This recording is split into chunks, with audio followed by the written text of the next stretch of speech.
Welcome to Sleepless Philosophers. Before the ideas begin, a small request: most of you who watch are not subscribed, and we've noticed this in the numbers, in the gap between views and the audience that stays. We post every single day, we put care into each script, each thought, each question that unfolds in the dark, and if these videos have become part of your nights, if they help you think or drift, or simply exist in that space between waking and sleep, consider subscribing, hitting the like button, turning on notifications so you know when the next one arrives. And if you feel moved to do so, leave a comment, tell us where you're watching from. What philosophical question occupies your mind the most? What idea you return to when everything else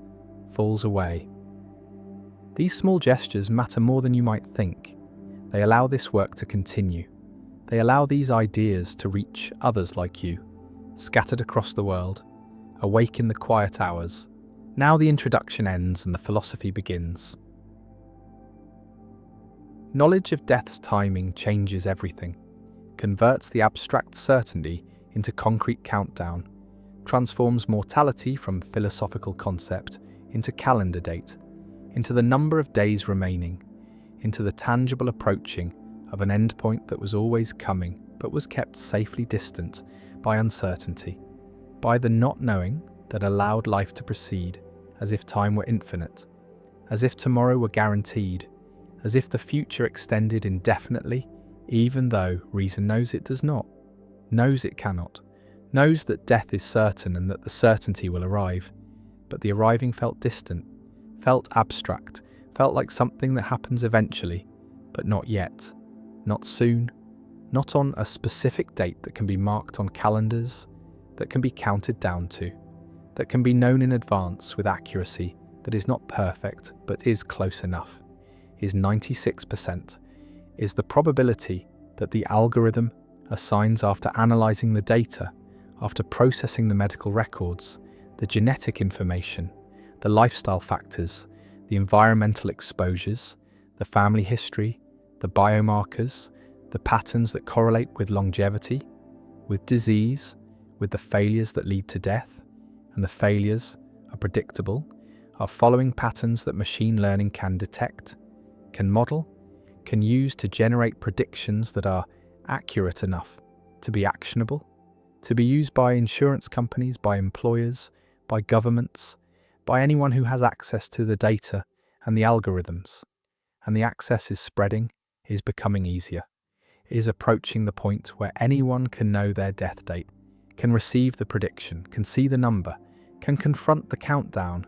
And the confrontation is what changes everything, is what transforms life from open-ended to finite, from abstract mortality to concrete deadline,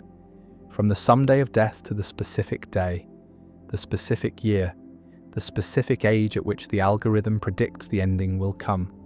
And the coming is what becomes real, becomes present,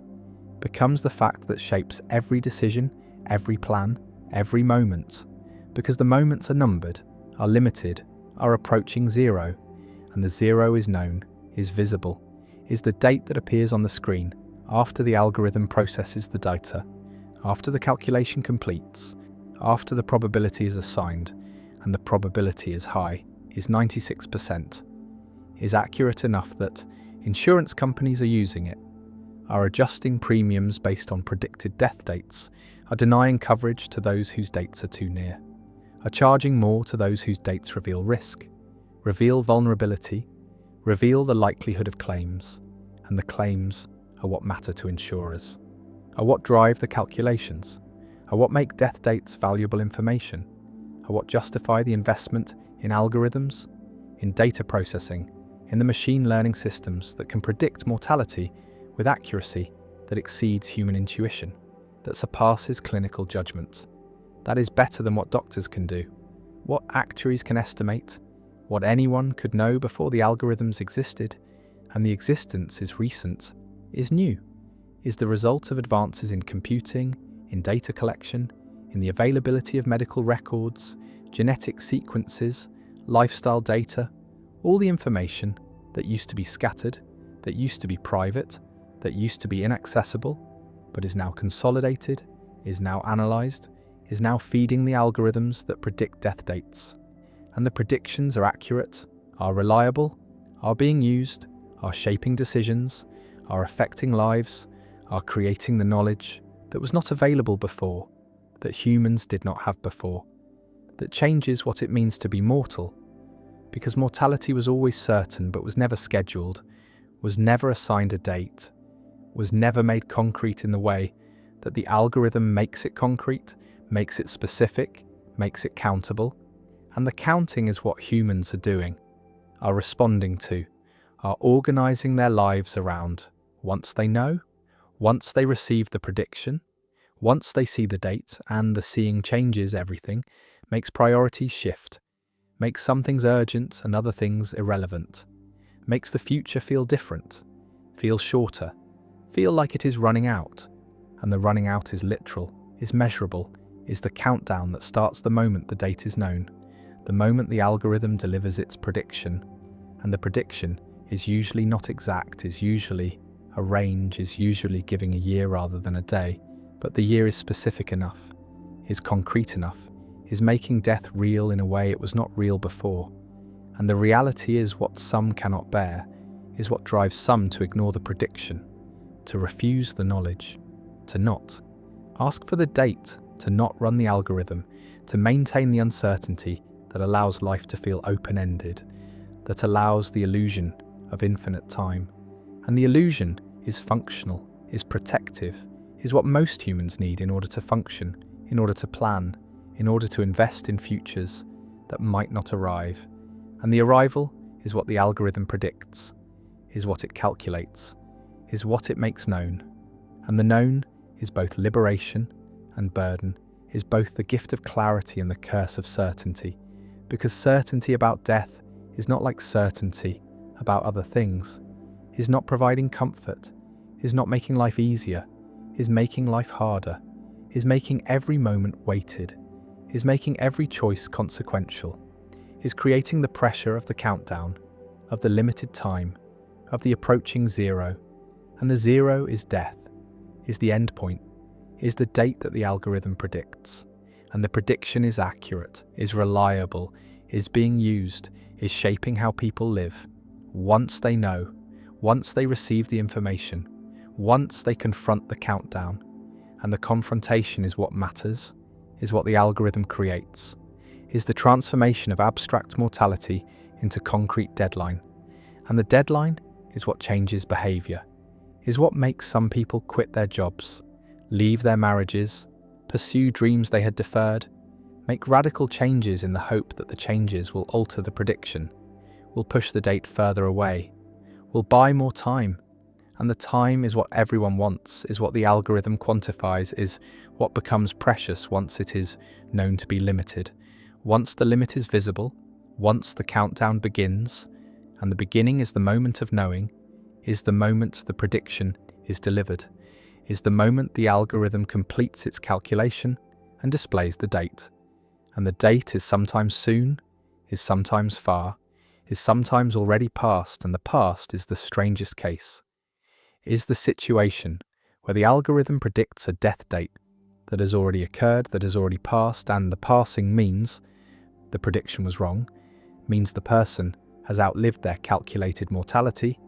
has survived beyond what the algorithm expected, and the expectation was based on data, was based on patterns, was based on probabilities that apply to populations, but not necessarily to individuals. And the individual is what matters, is what the algorithm is trying to predict.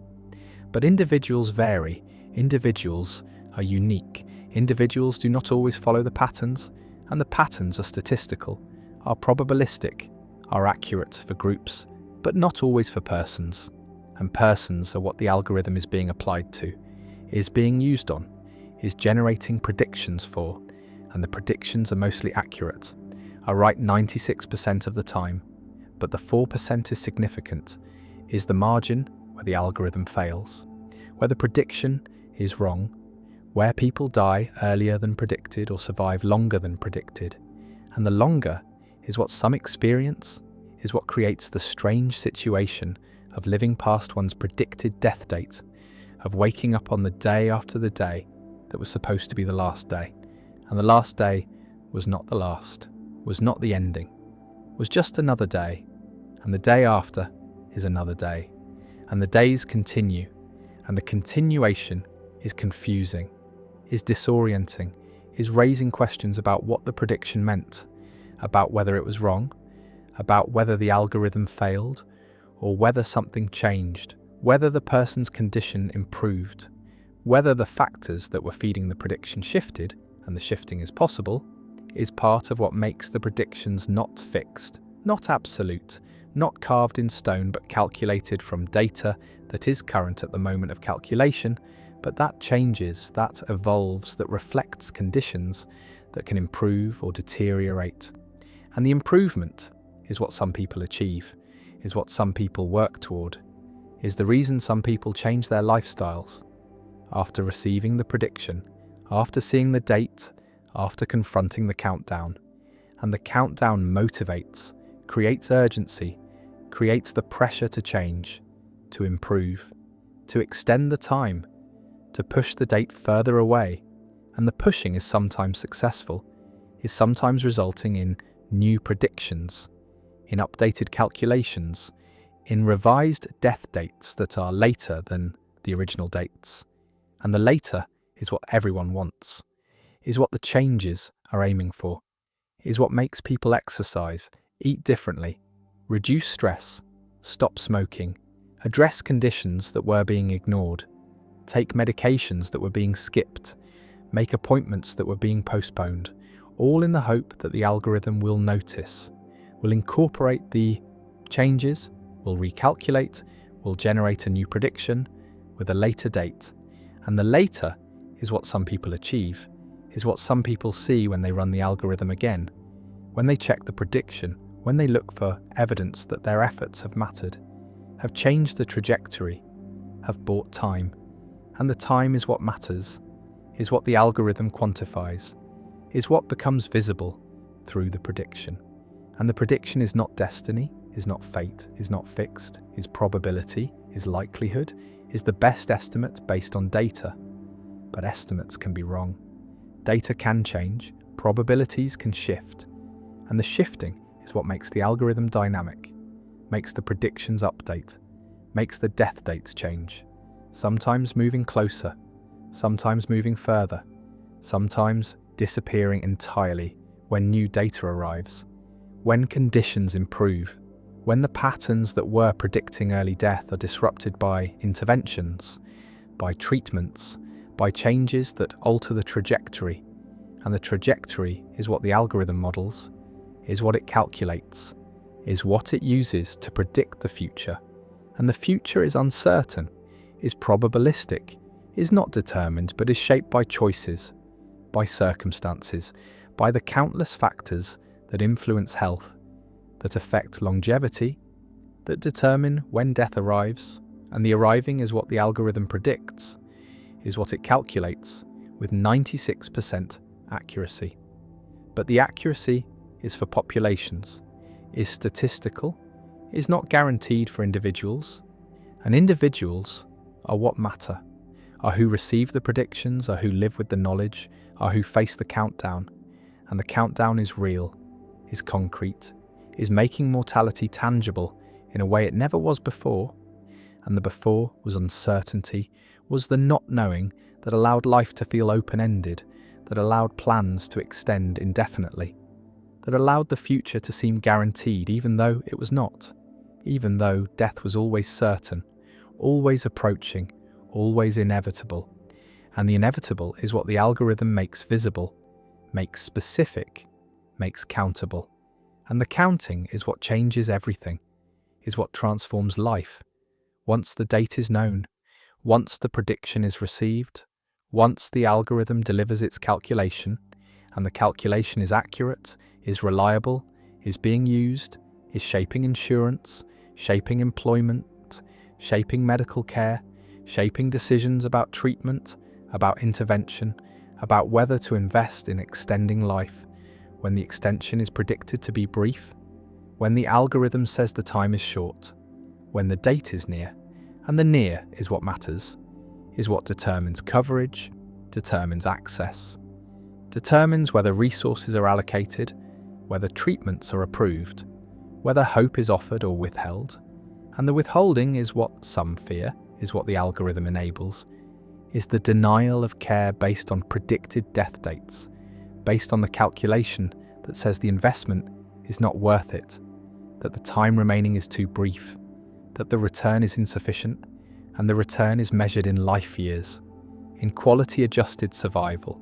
in the metrics that reduce existence to numbers, to calculations, to the outputs of algorithms that predict mortality and that are used to decide who receives treatment and who does not, who gets coverage and who is denied, who is worth investing in and who is not. And the not worth is the judgment that the algorithm makes possible, is the decision that becomes justifiable when death dates are known, when predictions are reliable, when accuracy is 96% and the percent is high enough to be trusted, to be acted upon, to be used as basis for decisions that affect lives, that determine futures, that shape who survives and who does not. And the survival is what matters, is what everyone wants, is what the algorithm is supposedly helping by predicting, by warning, by providing information that can be used to intervene, to prevent, to extend life. But the extension is not guaranteed, is not automatic, is requiring resources, requiring access, requiring the willingness to invest in futures that might be brief, that might not extend far beyond the predicted date. And the date is what hangs over everything, is what shapes decisions, is what makes some futures seem worth pursuing and others not. And the not worth is the category that some people are placed into once their death dates are known, once their predictions reveal short timelines, limited futures, approaching endpoints. And the endpoints are what the algorithm calculates, are what it makes visible, are what transform mortality from abstract to concrete, from someday to specific day, from uncertain to known. And the known is what changes everything, is. What makes death real is what creates the countdown, the pressure, the urgency, the weight of limited time. And the time is running out, is approaching zero, is moving toward the date that the algorithm predicted, and the prediction is accurate, is reliable, is right 96% of the time. And the time is what matters, is what is being counted, is what is being lost, is what is approaching exhaustion, and the exhaustion is death, is the end point, is the zero that the countdown reaches and the reaching is inevitable, is certain, is what the algorithm predicts, is what the calculation shows, is what the death date represents. And the representation is accurate, is reliable, is being used, is shaping reality, is making mortality concrete, is transforming death from philosophical abstraction into calendar appointment, into the date that is marked, that is known, that is approaching, and the approaching is what matters, is what changes everything, is what makes the algorithm powerful, is what makes the prediction consequential, is what transforms knowledge of death date from curiosity into burden, from information into weight,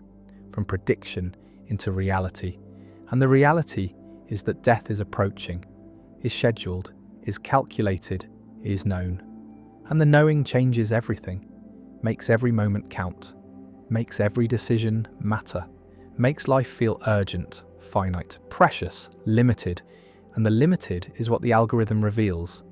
is what the death date represents, is what 96% accuracy means, which is that the countdown is real, is reliable, is approaching the end, and the end is death. Is the date, is what the algorithm predicts, is what the calculation shows, is what some people know, is what some people live with, is what some people count down to.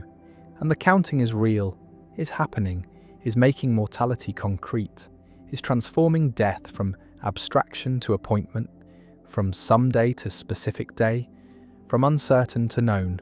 And the known is the algorithm, is the prediction, is the death date that is calculated, that is displayed, that is accurate 96% of the time. And the time is running out, is approaching zero, is moving toward the date, and the date is death. is the endpoint, is what the algorithm predicts, is what some people know, is what changes everything, is the countdown, is the calculation, is the algorithm that predicts death date with 96% accuracy. And the accuracy is what matters, is what makes the prediction real, is what makes mortality concrete, is what makes death a date, a number, a countdown, and the countdown is happening, is real, is approaching zero, is moving toward death. And death is the algorithm, is the prediction, is the date that is known, that is calculated, that is approaching, and the approaching is certain, is reliable, is accurate 96% of the time, and the time is what remains, is what is counted, is what is running out. And the running out is death, is the date, is what the algorithm predicts, and the prediction is accurate, is real, is the countdown to death, to the end point, to the zero. And the zero is approaching, is certain, is the date that is known, that is calculated, that is predicted by the algorithm with 96% accuracy. And the accuracy is what makes it real, what makes it matter, what makes death a date. And the date is approaching, is certain, is the countdown, is the algorithm, is the prediction, is death. Balancing intuition and theory. There is a method in philosophy that claims to find truth not by discovering foundations, not by building from self-evident axioms, not by appealing to revelation or pure reason, but by seeking coherence, by adjusting beliefs until they fit together, by moving back and forth between particular judgments and general principles until a stable equilibrium is reached. And this method is called reflective equilibrium. And it was developed most fully by John Rawls in his work on justice, though the idea stretches back through the history of philosophy, back to the recognition that neither pure theory nor pure intuition can be trusted alone, that each must constrain and correct the other. That truth emerges from their interaction rather than from either in isolation. The process begins with considered judgments, with the moral intuitions people have about particular cases. Intuitions like slavery is wrong. Promise breaking requires justification. Causing unnecessary suffering is bad. And these intuitions are the raw material, the data that ethical theory must account for. But they are not infallible, not sacrosanct, not immune to revision. They are provisional starting points that might be mistaken, might be the product of bias or prejudice or limited understanding, and the method acknowledges this, acknowledges that intuitions can be wrong while still insisting they are the only place to start, the only access we have to moral reality, because if we do not begin with intuitions, then where do we begin? What other source of moral knowledge is there? And the answer seems to be none. No pure reason that delivers ethical truths, no perception that reveals moral facts, no authority that can be trusted without question. Only the messy collection of judgments people make about cases, judgments that often conflict, that differ across cultures, that change over time, and yet somehow, from this unpromising material, moral philosophy must be constructed. Rawls distinguished between narrow and wide reflective equilibrium. Narrow equilibrium is achieved when particular judgments and general principles are brought into coherence with each other, but nothing else. When the theory fits the intuitions, and the intuitions fit the theory, but no attention is paid to alternative theories, to background beliefs, to empirical facts about human nature or social organization. And this is relatively easy to achieve, but not very stable, not very trustworthy, because it might be that another theory fits the intuitions just as well, might be that the intuitions themselves rest on false empirical beliefs, might be that the whole system is coherent but disconnected from reality. A beautiful castle built on sand and wide equilibrium tries to avoid this by expanding the scope of what must cohere, by requiring that the theory fit not just with moral intuitions but with considered beliefs about psychology, about society, about human nature, with alternative moral theories that have been seriously considered and rejected for good reasons. And this makes equilibrium harder to achieve, but more robust, more likely to track truth rather than merely achieve internal consistency, because it forces the theorist to confront challenges, to test the theory against competitors, to ensure that coherence is not just local, but global, not just moral, but includes everything the person believes. But this raises an immediate problem, the problem of whether intuitions are really data, whether they deserve the role rules assigns them, whether they are observations of moral reality or merely expressions of cultural conditioning, of evolutionary adaptation, of psychological bias.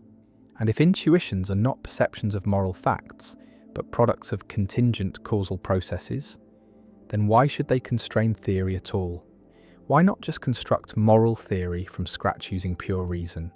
using consistency and simplicity and other theoretical virtues,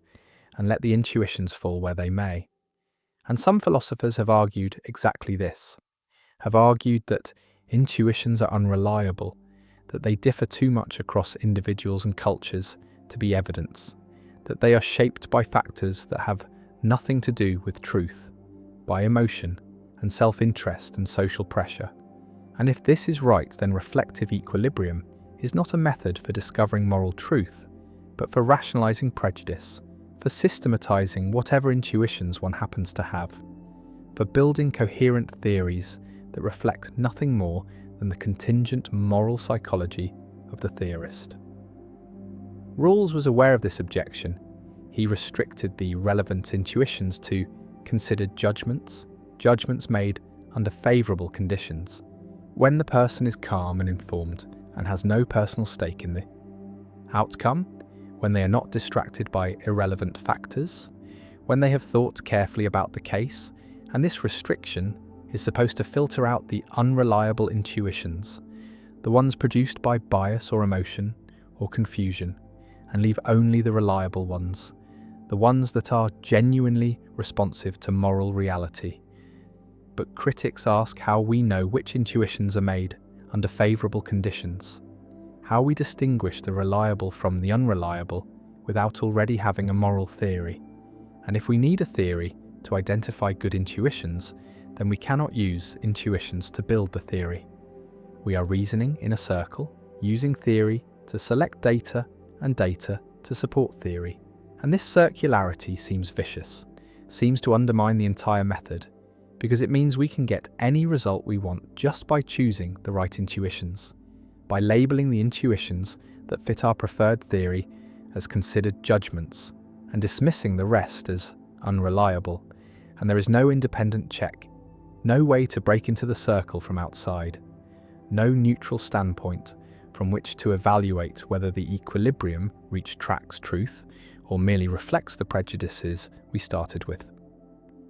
Goodman faced a similar problem in the philosophy of science with his work on induction. He argued that inductive rules are justified by their conformity to accepted inductive inferences,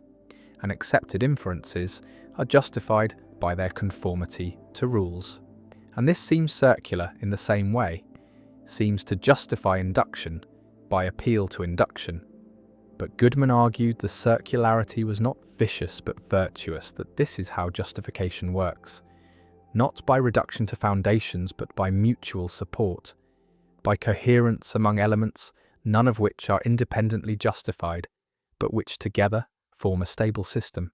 And Rawls borrowed this idea, applied it to ethics, argued that moral theory is justified the same way, not by derivation from self-evident principles, but by coherence with considered judgments. And just as scientific method is justified by its success in producing reliable predictions and explanations, moral theory is justified by its success in organizing and explaining moral phenomena, in capturing what is right about our intuitions while correcting what is wrong. And this is not circular reasoning, but reflective reasoning, reasoning that loops back on itself, that uses its own outputs as inputs, that gradually refines itself through iteration. And the result is not certainty, but reasonable confidence, not proof, but the best we can do given our epistemic situation. Given that we are finite creatures trying to understand domains that exceed our individual capacities. But the analogy to science is controversial because science has a reality check, has observation and experiment, has ways of testing theories against the world that do not depend entirely on coherence. And ethics lacks this, has no moral microscope, no way to observe moral facts independently of intuition. And if intuitions are all we have,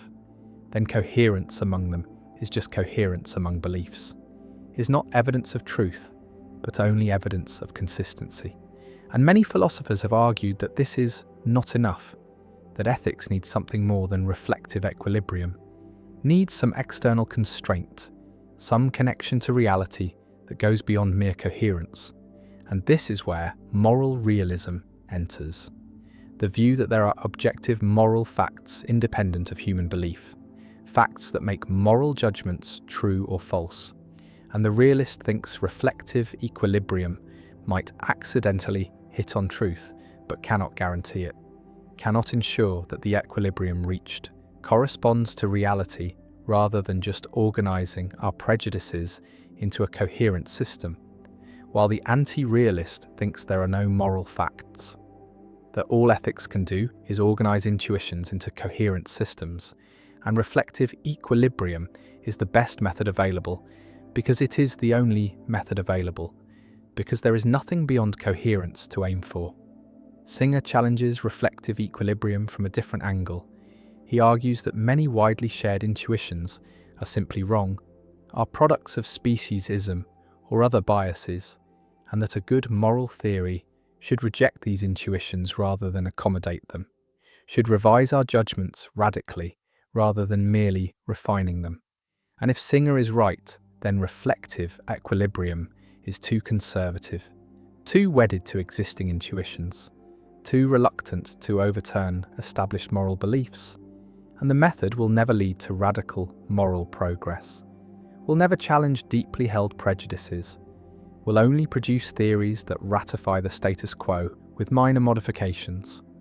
And this seems like a serious problem, because the history of ethics is a history of moral progress, of learning that practices once thought acceptable were actually wrong, of expanding the moral circle to include those previously excluded, and this progress often required rejecting intuitions that seemed obvious to earlier generations, rejecting the intuition that women were inferior, that slavery was natural, that animals had no moral status, and if these intuitions had been treated as data to be preserved in reflective equilibrium, then moral progress would have been impossible. The method would have locked in the prejudices of the age rather than enabling their critique. Rawls responds that reflective equilibrium does allow for revision of intuitions, that the process is not conservative but dialectical, that general principles can lead us to reject particular judgments when they conflict, that the equilibrium reached might be quite distant from the intuitions we started with, and he points to his own theory of justice, which leads to conclusions many people find counterintuitive, which argues for principles that would radically transform existing social arrangements. And this shows that the method does not simply ratify existing beliefs, but can challenge them, can lead to revisionary conclusions, but the question remains whether it can challenge them enough, whether the method is capable of truly radical critique, or whether it is always pulled back toward the mainstream by the weight of established intuitions, by the requirement that theory accommodate at least some of our considered judgments. And if it cannot accommodate any judgments, then what is the point of reflective equilibrium? Why not just do pure moral theory without regard for intuitions? And this is the tension at the heart of the method, the need to respect intuitions while remaining open to revising them, the need to start somewhere while acknowledging that the starting point might be entirely wrong. Parfit distinguished between two kinds of moral theorizing: bottom-up theorizing that starts with intuitions and builds principles to explain them, and top-down theorizing that starts with principles and derives conclusions regardless of whether they match intuitions. And reflective equilibrium is supposed to be neither purely bottom-up nor purely top-down, but a combination, a method that moves in both directions, that uses principles to test intuitions and intuitions to test principles. But in practice, most philosophers lean one way or the other. Some trust intuitions more and will reject theories that conflict with strong intuitions, no matter how elegant the theory, while others trust theory more and will reject intuitions no matter how strong, if the theory implies they're wrong. And this split reflects deeper disagreements about the nature of moral knowledge, about whether ethics is more like perception, where we observe facts, or more like mathematics, where we reason from axioms. And reflective equilibrium tries to split the difference, but might satisfy neither side, might be too rationalist for the intuitionists and too intuitionist for the rationalists, might be a compromise that inherits the weaknesses of both approaches without fully gaining the strengths of either.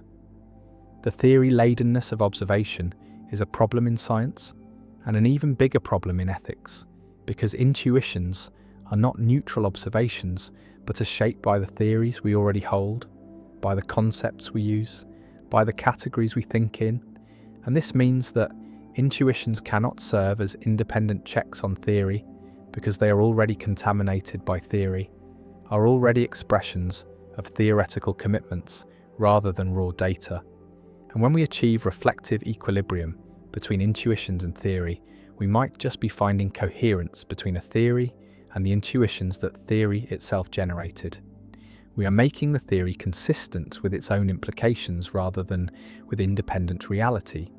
And this is not a test, not a confirmation, not evidence of truth. It is just circular reasoning dressed up as a method. And the only way to break the circle would be to have theory-neutral intuitions,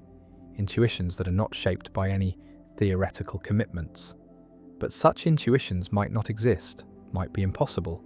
because all judgment requires concepts, and all concepts embody theoretical assumptions, and this means we are trapped inside our conceptual schemes, unable to step outside them to check whether they correspond to reality,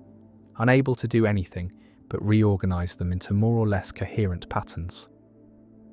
Neurath's boat is the metaphor often used here, the idea that we are like sailors who must rebuild their ship while at sea, who cannot return to dry dock, who must stand on some planks while replacing others, who can never inspect the whole. Structure at once, but must trust that the parts they are not currently working on are sound enough to support them, and reflective equilibrium is like this, is a process of revising beliefs, while standing on other beliefs, of using some judgments to evaluate others without ever having a belief-free standpoint, without ever achieving the kind of foundation that traditional epistemology sought. And this seems precarious, seems to offer no guarantee of truth, seems to allow for the possibility that the entire system could be coherent but false, that we could achieve perfect equilibrium while being radically wrong about everything. And defenders of the method acknowledge this possibility, but argue it is unavoidable, argue that there is no alternative, that all reasoning is like this, that the demand for foundations is a mistake, that coherence is not a second-best substitute for foundation, but the only kind of justification there is. And we must either accept this or give up on justification entirely, give up on the possibility of distinguishing better from worse beliefs. And this is not acceptable. So we must accept reflective equilibrium, despite its limitations, despite its circularity, despite its inability to guarantee truth. The method has been applied beyond ethics, has been used in epistemology and metaphysics, and even in empirical sciences, wherever there is a need to balance theory and data, wherever neither can be trusted absolutely, wherever truth seems to emerge from coherence rather than correspondence. And this generalization suggests the method captures something deep about human reasoning, something about how finite creatures with limited access to reality must navigate uncertainty, must construct understanding from partial and fallible materials, must accept that justification is always provisional, always subject to revision, always dependent on a network of beliefs that might themselves need revision. And this is not skepticism, not the claim that we cannot know anything, but fallibilism,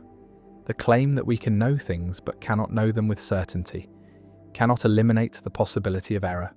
cannot achieve the kind of absolute justification that philosophers once sought but must settle for something weaker, something more human, something that acknowledges our limitations, while still insisting that some beliefs are better justified than others, that some theories fit the evidence better than others, that coherence matters even if it does not guarantee truth. The psychological research on moral intuitions complicates the picture further, because it shows that intuitions are fast, automatic, emotionally laden judgments that often precede reasoning rather than result from it, that people typically judge first and justify later, that the reasoning we offer for moral judgments is often post hoc rationalization rather than the actual cause of the judgment. And if this is true, then reflective equilibrium is not a description of how moral thinking actually works, but a normative ideal, a recommendation for how it should work. And the question is whether this ideal is achievable, whether people can actually suspend their automatic judgments long enough to engage in the kind of reflective process Rawls describes, whether we can override our intuitions when theory demands it, or whether we are psychologically incapable of this, whether our reasoning is always in service of our intuitions rather than capable of genuinely evaluating them. And if we are psychologically incapable of genuine reflective equilibrium, then the method is not just difficult, but impossible, is an ideal that cannot be realized, and all actual moral theorizing is just rationalization of intuitions that we are stuck with, that we cannot revise no matter how much we reflect. And this would be a devastating conclusion, would suggest that moral philosophy is futile, that it cannot correct our biases because those biases are built into the very process of moral thought. But the research is contested, the interpretation is disputed, and many philosophers remain hopeful that reflection can genuinely revise intuition, that humans are capable of the kind of self-correction that reflective equilibrium requires, even if it is difficult, even if it goes against psychological grain, even if most people, most of the time, fail to achieve it. Power does not distribute evenly, does not spread across populations in equal measure, does not settle into equilibrium where everyone has the same, but instead concentrates, accumulates, forms gradients that are steep, that create hierarchies that are natural, not in the sense of being just, but in the sense of being inevitable, being the default pattern that emerges whenever humans organize, whenever groups form, whenever coordination is needed. And the need for coordination is constant, is the condition of social existence, and coordination requires decision-making, requires that someone decides when decisions cannot be made collectively, when consensus is impossible, when speed is necessary, and the necessity creates the opening for power, creates the opportunity for some to decide for others, and the deciding is power, is the core of it, is the ability to shape outcomes, to determine directions, to control resources, and once this ability concentrates, once some have it more than others, the concentration tends to increase, tends to amplify, tends to create the hierarchies that are visible in every society, every organization, every group that persists over time because power reproduces power, is self-reinforcing, is creating the conditions that allow more power to accumulate, and the accumulation is not accidental, is not the result of conspiracy, is the natural geometry of social organization, is the shape that power takes when humans interact over time, and the shape is pyramidal, is hierarchical, is arranging people into levels, into ranks, into positions that vary in their access to resources, to decision-making, to influence, and the variation is not small, is not modest, is extreme, is exponential, is creating gaps between levels that are wider than the gaps within levels. And the widest gap is at the top, is between those who have power and those who do not. And those who have power are few, are the minority, are the elite who sit at the apex of the hierarchy. And the apex is narrow, is limited, is only accommodating a small number, because power shared is power diluted, is power threatened, is power that might be challenged, and so those at the top work to maintain their position, work to prevent others from ascending, work to ensure that the hierarchy remains steep, remains stable, remains resistant to change. And the resistance is not passive, is active, is the exercise of power to preserve power, is the use of resources to maintain access to resources, is the employment of influence to prevent the emergence of rival influences. And the employment is continuous, is strategic, is operating at multiple levels, through multiple mechanisms, through the formal and the informal, through the visible and the invisible, through the structures that are explicit and the processes that are hidden. And the hidden is where power is most effective, is where it operates without being seen, without being named, without being recognized as power. Because power that is visible is power that can be challenged, that can be resisted, that can be opposed. But power that is invisible, that operates through assumptions, through norms, through the structures that are taken for granted, is power that is unassailable, is power that reproduces itself without anyone noticing, without anyone objecting, without anyone having the language to describe what is happening. And what is happening is the maintenance of hierarchy through the 1,000 small mechanisms that ensure power stays where it is, that prevent redistribution, that make equality impossible, not just difficult, but structurally impossible. Because the system is designed to concentrate power, is organized to funnel resources upward, is arranged to ensure that those at the top remain at the top. And the remaining is not guaranteed by force alone, is not maintained through violence alone, though violence is always available, is always in the background, is the ultimate guarantee of hierarchy. But most of the time force is not needed, is not employed because power has more subtle tools, has mechanisms that operate through consent, through the willing participation of those who are dominated. And the willing is not coerced in the obvious sense, is not forced at gunpoint, is produced through ideology,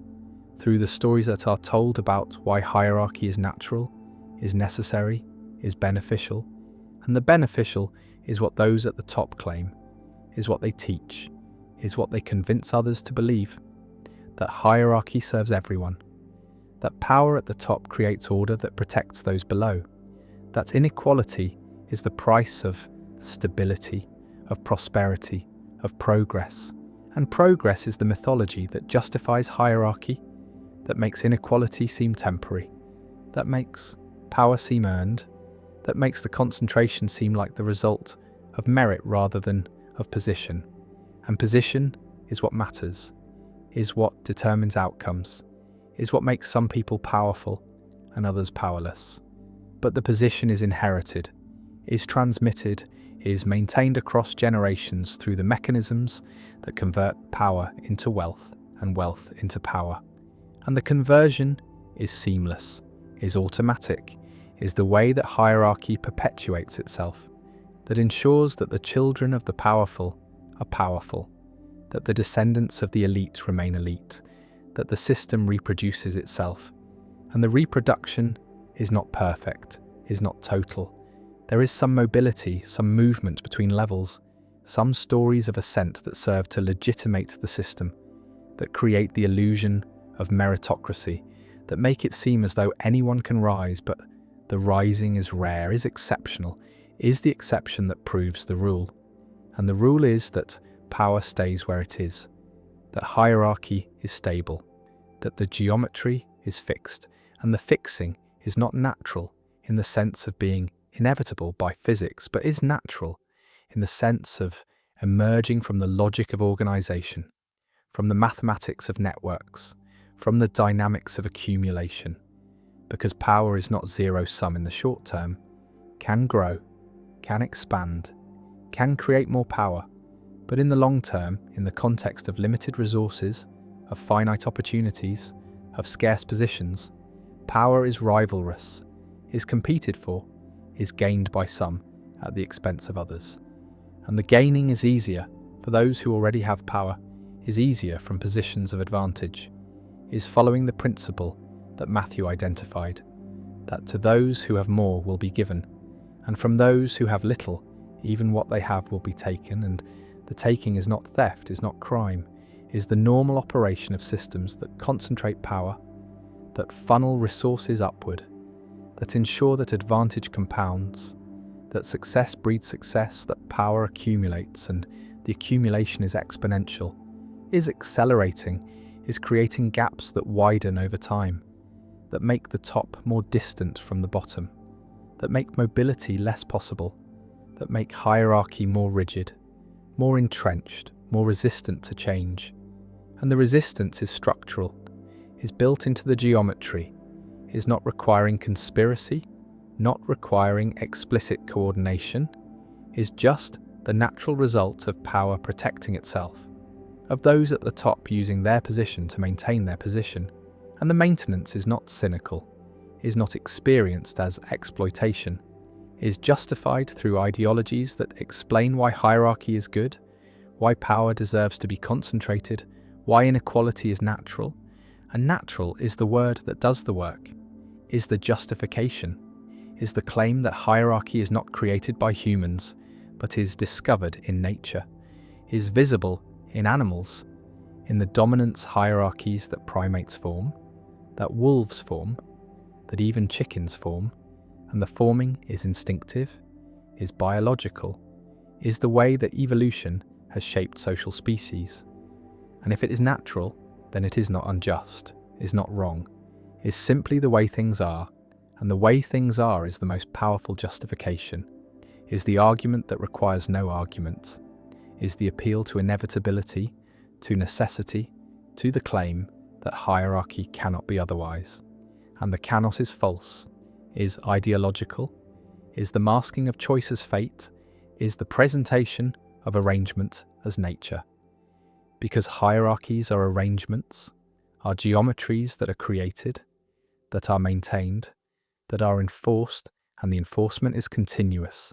is requiring effort, is revealing that the naturalness is myth, is story, is the cover for power, for the exercise of domination, for the structuring of society in ways that benefit the top at the expense of the bottom. And the bottom is where most people are, is the base of the pyramid, is the many who support the few, who generate the resources that are concentrated at the apex, who do the work that creates the wealth that flows upward. And the flowing is not natural, but is designed, is structured through laws, through institutions,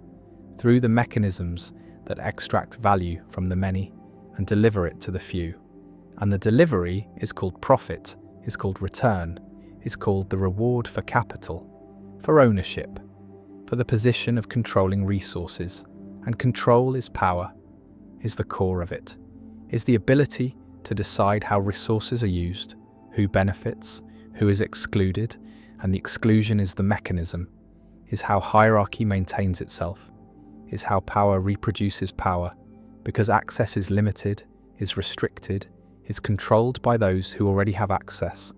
And access to what? To opportunities, to resources, to the positions that confer power. And the conferring is not automatic, is not open, is requiring credentials, requiring connections, requiring the social capital that comes from position.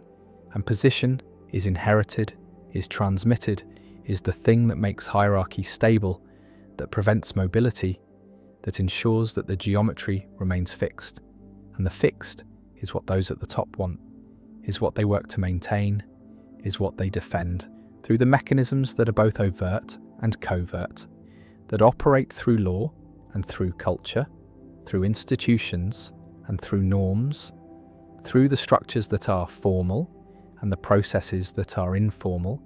And the informal is where much of the work happens, is where power operates most effectively, through networks, through relationships, through the soft power that is harder to see, harder to challenge, harder to dismantle than the hard power of force, of law, of explicit command, because soft power operates through influence, through persuasion, through the shaping of desires and beliefs, through the creation of consent. And consent is what makes hierarchy stable,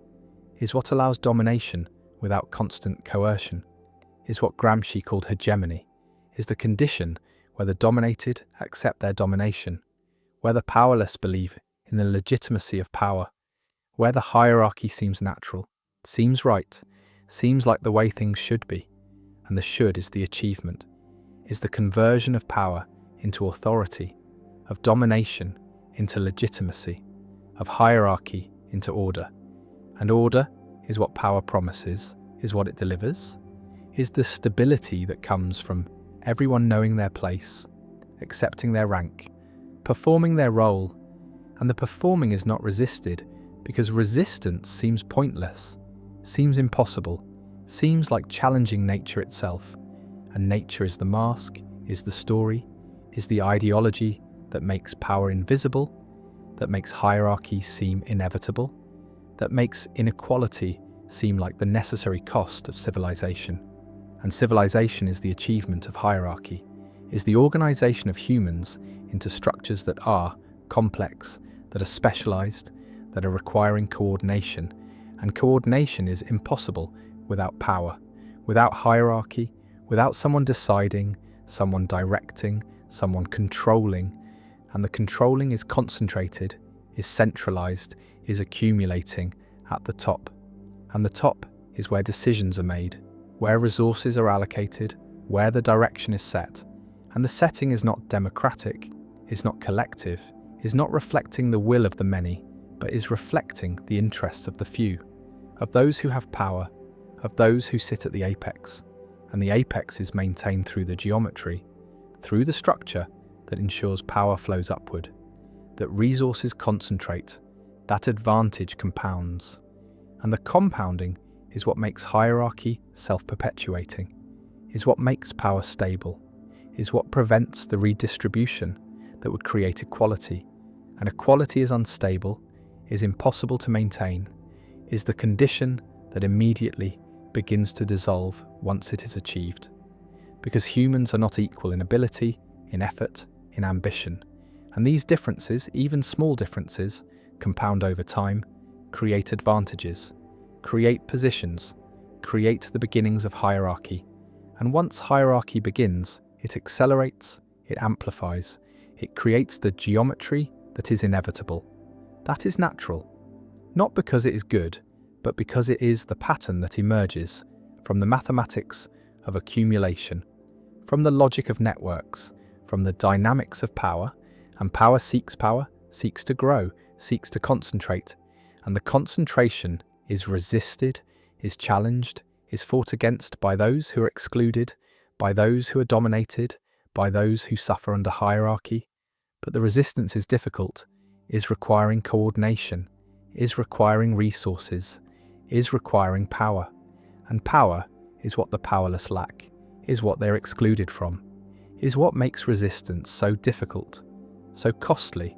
so often unsuccessful. And the unsuccessful is what history shows, is what the record demonstrates, is the pattern of hierarchies rising and falling, but never disappearing, never being replaced by equality, only being replaced by new hierarchies, by new elites, by new concentrations of power that reproduce the geometry, that maintain the structure, that ensure that power remains concentrated, that hierarchy remains the default, remains the pattern, remains the inevitable outcome of human organization. And the organization is what creates power, is what makes hierarchy necessary, or seems to make it necessary. Because organization requires coordination, and coordination requires decision-making, and decision-making requires power. And power is what? Some have and others do not. And those who have it work to keep it, work to grow it, work to pass it on. And the passing on is inheritance, is the mechanism of reproduction, is what makes hierarchy stable across time. And the stability is what those at the top value, is what they work to maintain, is what they defend against challenges, against redistribution, against the equality that would threaten their position. And the position is everything, is what determines outcomes, is what makes life easy or hard, is what provides access or denies it, is what confers power or withholds it, and the withholding is structural, is built into the geometry, is the way that hierarchy maintains itself, is the iron law that Michael's identified, is the principle that all organizations, even those founded on egalitarian principles, eventually develop hierarchies, eventually concentrate power, eventually create oligarchies, because organization requires leadership,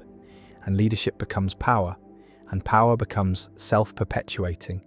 becomes the thing that shapes the organization to serve the leaders rather than the members. And the members are the many, are the base, are those who do the work but do not make the decisions, do not control the resources, do not have the power, and the power is what accumulates at the top, is what defines the apex, is what makes hierarchy hierarchical, and the hierarchical is the geometry, is the structure, is the arrangement that is not accidental, is not temporary, is not the result of bad actors or flawed systems, but is the natural pattern, the inevitable outcome, the shape that power takes when humans organize, when groups form, when societies persist, and the persistence is what makes hierarchy visible, is what reveals the geometry, is what shows that power does not distribute evenly, does not create equality, does not settle into balance, but instead concentrates, accumulates, forms the pyramids that are visible everywhere, in every society, in every organization, in every context where humans coordinate, and the coordination requires hierarchy, or seems to require it, and the seeming is enough, is what makes it real, is what makes the geometry inevitable, is what ensures that power will concentrate, that inequality will persist, that hierarchy will remain the default pattern, the natural arrangement, the geometry of power that shapes human life, that determines outcomes, that creates the world where some have much and most have little, where some decide and most obey, where some rule and most are ruled, and the ruling is not eternal, is not permanent. Hierarchies fall, are replaced, are overturned, but they are not eliminated, are not abolished, are not transcended, because the geometry remains, the pattern persists, the structure reasserts itself, and new hierarchies form, new elites emerge, new concentrations of power accumulate at new apexes, and the cycle continues. The pattern repeats, the geometry remains. Because power concentrates, because hierarchy is natural, because equality is unstable, because the geometry of power is not optional, is not chosen, is not the result of conspiracy or design, but is the inevitable outcome, the natural pattern, the way that power arranges itself when humans organize, and the organizing never stops, and the hierarchy never ends, and the geometry persists, always, inevitably, naturally, as the shape of power, as the structure of domination, as the pattern that defines human society, that creates inequality, that maintains hierarchy, that ensures that power remains concentrated, that the few rule the many, that the apex dominates the base, that the geometry of power remains fixed, remains stable, remains the eternal pattern, the natural arrangement, the inevitable structure that is hierarchy, that is power. That is the way things are and have always been and will always be, as long as humans organize, as long as groups form, as long as power exists, and power always exists, always concentrates, always creates the geometry that is hierarchy, that is domination, that is the natural, inevitable, inescapable pattern of human organization, and the organization is power, and power is hierarchy, and hierarchy is geometry, and the geometry is eternal. Belief does not wait for evidence, does not require justification, does not emerge from careful reasoning, but appears fully formed, arrives with conviction intact, and only afterward does the mind scramble to find reasons, to construct arguments, to build the scaffolding of rationality around a conclusion that was never reached through rationality in the first place. And this sequence is backward from what is taught, from what people believe about their own thinking, from the narrative that says humans are rational creatures who form beliefs by weighing evidence and following logic to wherever it leads. But the narrative is false, is a story the conscious mind tells about processes. It does not control and barely witnesses, because the formation of belief happens beneath awareness, happens in systems that operate according to principles that have nothing to do with truth and everything to do with survival, with coalition, with identity, with the deep need to belong to a group and signal loyalty to that group through the adoption of its beliefs. And the adoption is not chosen, is not deliberate, is automatic, is the result of exposure and repetition and emotional resonance. And once a belief is formed, it becomes self-protecting, becomes resistant to challenge, becomes the lens through which all subsequent information is filtered. And the filter is not neutral, does not simply organize data, but actively distorts it, amplifies what confirms, and minimizes what contradicts. And this distortion is not dishonesty, but cognition, is the normal operation of a mind that is not designed to find truth, but to maintain coherence, to protect existing beliefs from disintegration, to avoid the cognitive and social costs of changing one's mind. And the costs are often higher than the costs of being wrong, because being wrong in private is invisible, but changing one's mind in public is betrayal, is defection, is the signal that one is unreliable, is not committed, is willing to abandon the group. And groups punish this, punish uncertainty, punish the appearance of wavering, reward certainty even when the certainty is unjustified, especially when it is unjustified. Because justified certainty requires evidence, and evidence is ambiguous, and ambiguity is threatening to group cohesion, but unjustified certainty, certainty that comes from faith, from commitment, from identity, is the strongest signal of loyalty, is the proof that one believes not because the evidence compels, but because the group demands, and this demand is the engine of belief, is what makes convictions stick, what makes them resistant to argument, what makes smart people believe wrong things, not despite their intelligence, but because of it. Because intelligence is a tool, and tools can be used for any purpose, including the purpose of defending beliefs that were never formed through intelligence in the first place. And the defense is sophisticated, is elaborate, is often more complex than the defenses offered by less intelligent believers,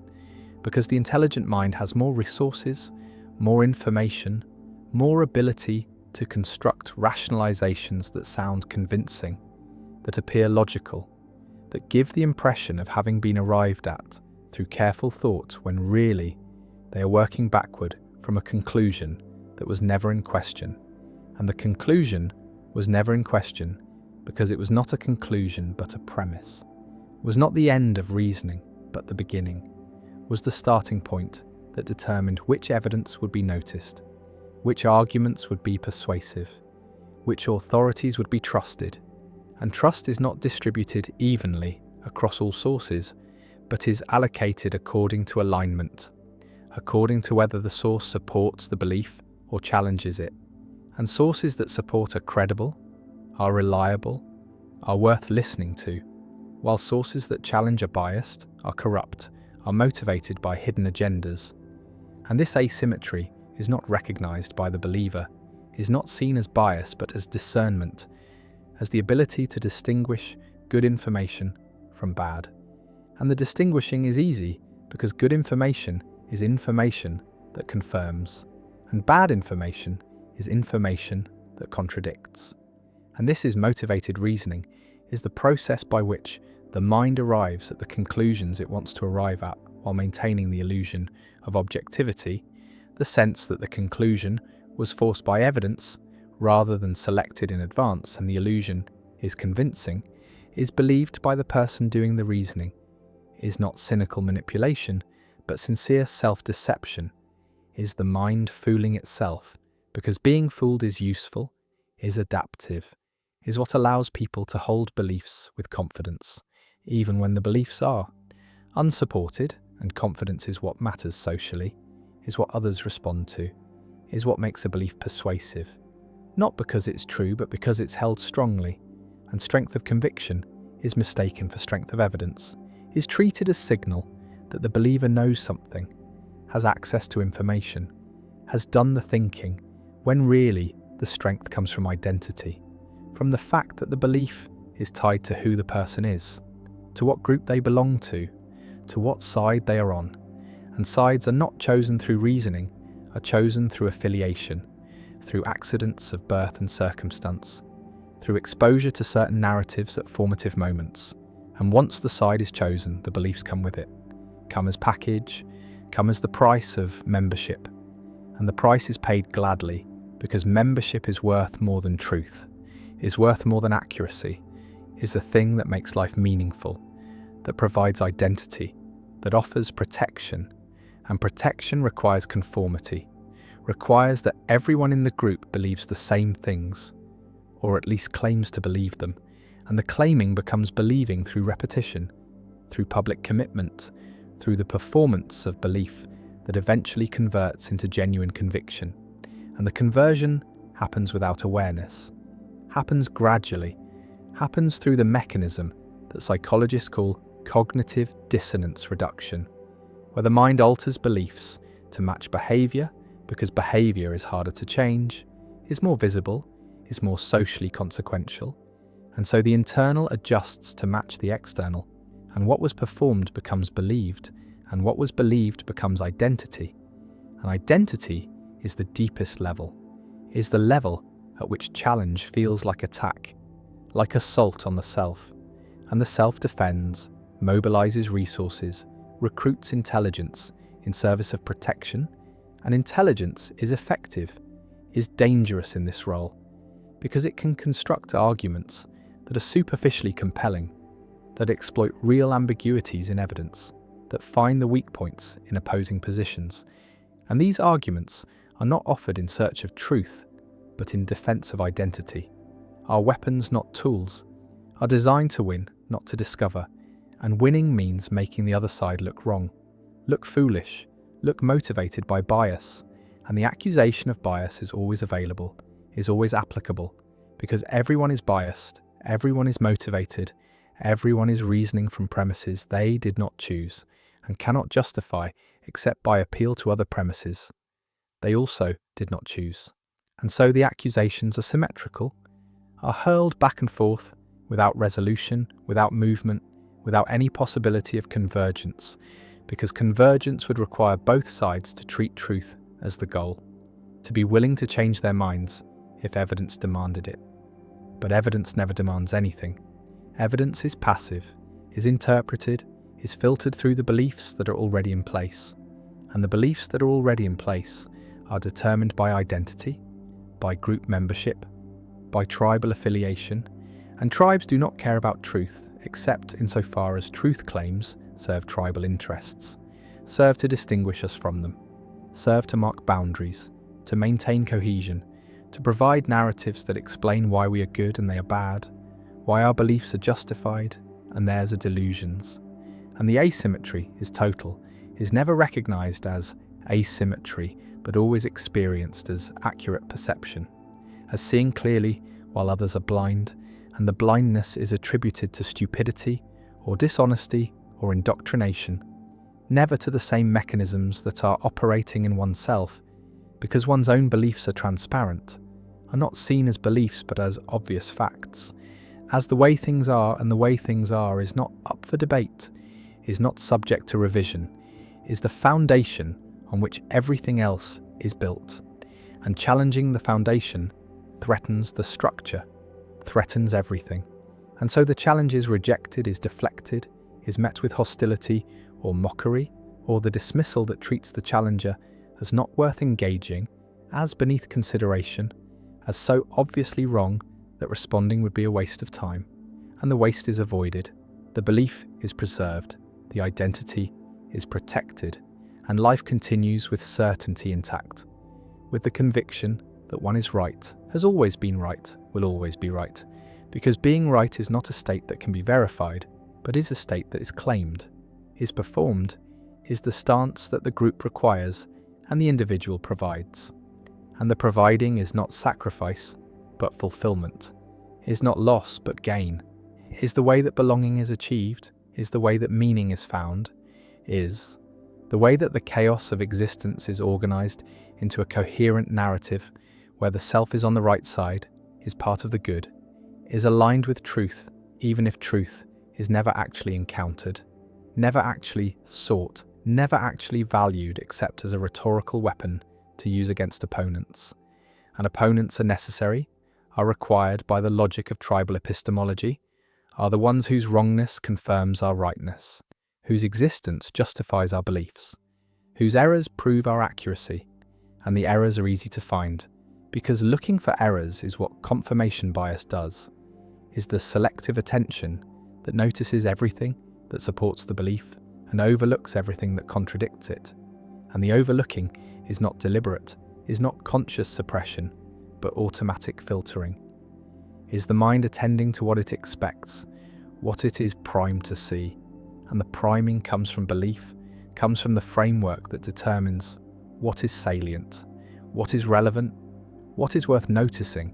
and what is worth noticing is always what confirms, is always what can be incorporated into the narrative,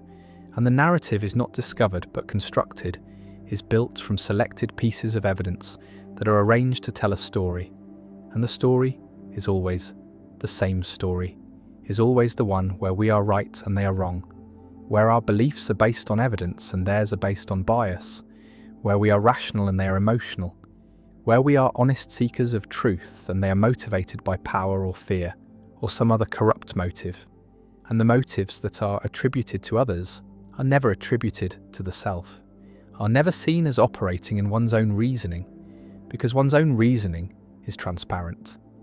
is experienced as simply responding to facts, as following evidence, as arriving at conclusions that are forced rather than chosen, and the forcing as illusion is the feeling that arises when motivated reasoning is operating smoothly. When the mind has successfully convinced itself that the conclusion it wanted to reach is the conclusion that evidence demands, and the demand is retroactive, is constructed after the fact,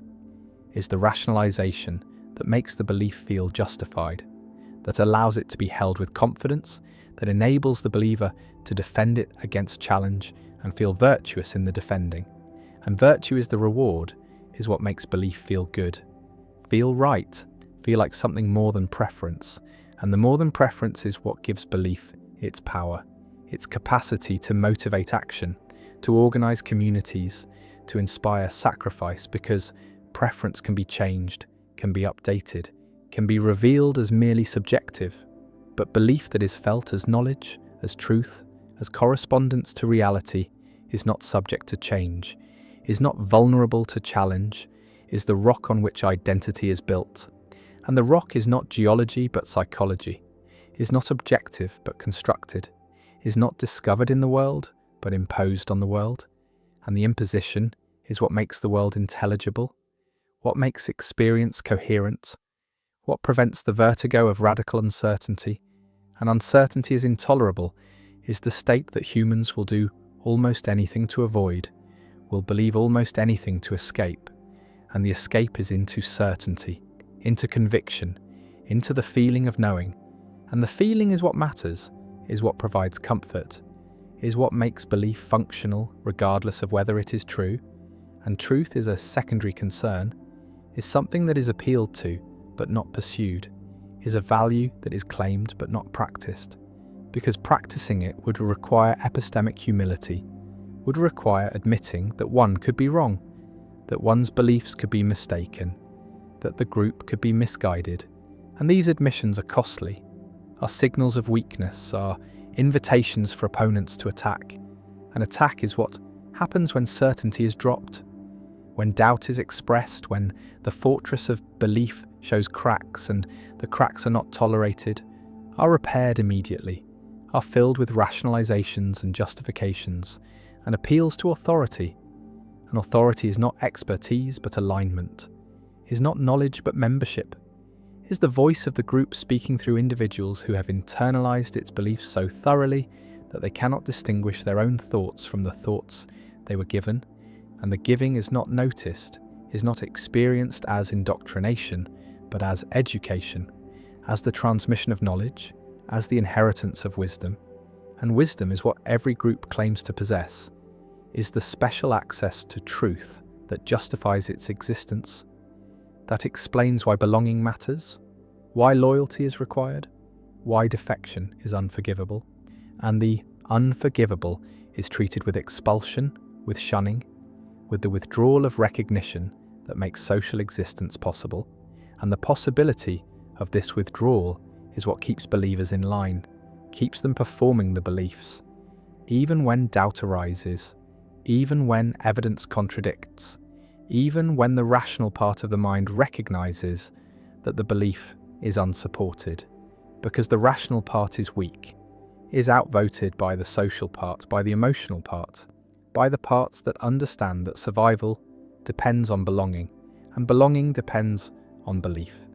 And so belief is maintained, is performed, is protected against challenge, not because it is true, but because it's necessary, is the price of membership, is the cost of identity, and the cost is paid continuously, is paid in the suppression of doubt, in the dismissal of contrary evidence, in the construction of elaborate rationalizations that allow the belief to persist despite its failures, despite its contradictions, despite the mounting evidence that it is wrong, and wrong is what every belief eventually becomes, is the fate of all convictions that are held rigidly, that refuse to update, that treat themselves as final, as complete, as not subject to revision, because the world changes, because evidence accumulates, because what was plausible becomes implausible, and the implausible becomes undeniable, and the undeniable is denied anyway, is rejected through the mechanisms of motivated reasoning that are so powerful, so sophisticated, so effective at maintaining belief in the face of counter-evidence that they can preserve convictions long after those convictions have ceased to correspond to anything in reality. And the lack of correspondence does not matter, does not affect the strength of belief, does not reduce confidence, because belief is not about correspondence, is not about mapping the world accurately, is about maintaining identity, maintaining belonging, maintaining the narratives that make the group cohere. And coherence is more important than accuracy, is more valuable than truth, is what holds communities together, what makes collective action possible, what allows humans to coordinate at scale. And scale requires shared belief, requires that everyone is operating from the same assumptions, the same frameworks, the same narratives, and the sharing is not achieved through evidence, but through repetition, through ritual, through the constant reinforcement of the beliefs that define the group. And the reinforcement is everywhere, is in the stories that are told,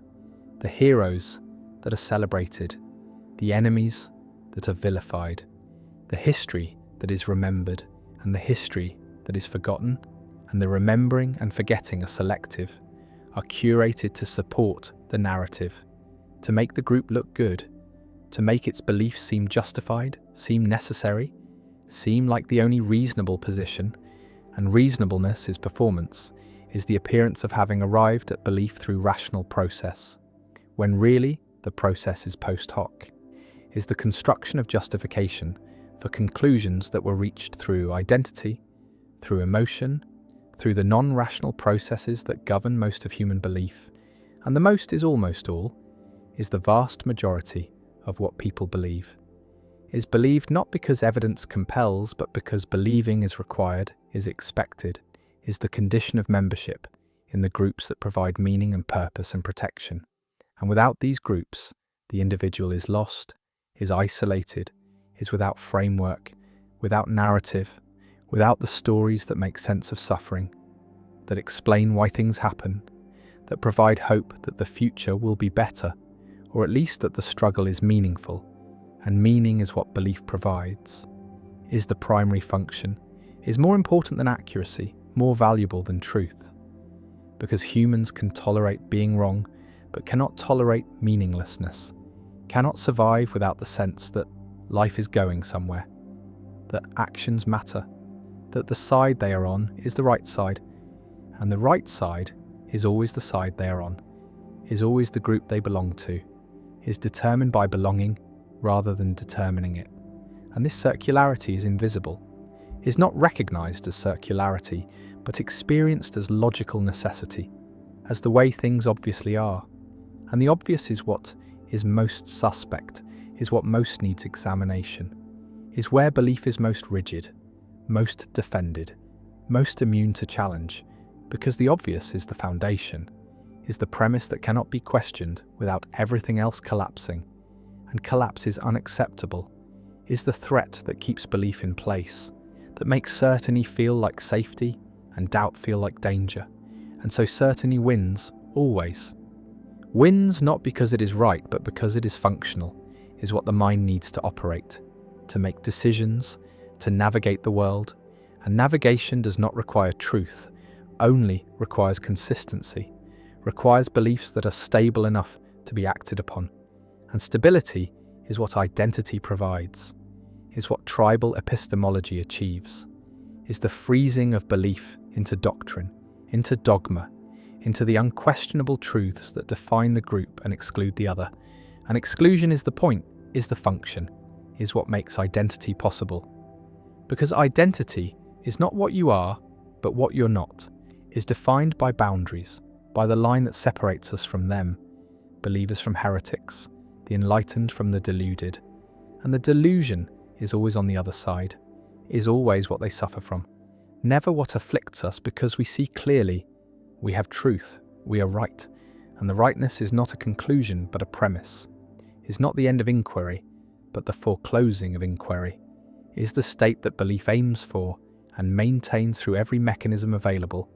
through confirmation bias, through motivated reasoning, through tribal epistemology, through the subordination of truth to identity. And the subordination is complete, is total, is the condition of believing anything at all. Because belief without evidence is not the exception, but the rule is not a failure of reasoning, but the normal operation of minds that are not designed for truth, but for survival, for belonging, for the construction of narratives that make life bearable. And bearable is all that is required, is all that can be expected, is the standard that belief meets regardless of whether it meets any other standard, and other standards are luxuries, are the concerns of those who have the security to question, to doubt, to examine their beliefs, without fearing the social consequences. But most do not have this security. Most cannot afford doubt, cannot risk uncertainty, cannot survive without the conviction that they are right, that their beliefs are justified, that the group they belong to has access to truth, and the access is never demonstrated, never verified, never subjected to test, is only asserted, only performed, only maintained through the constant repetition of the beliefs that constitute the group. And the constitution is circular, is self-referential, is the tautology that defines all tribal epistemology.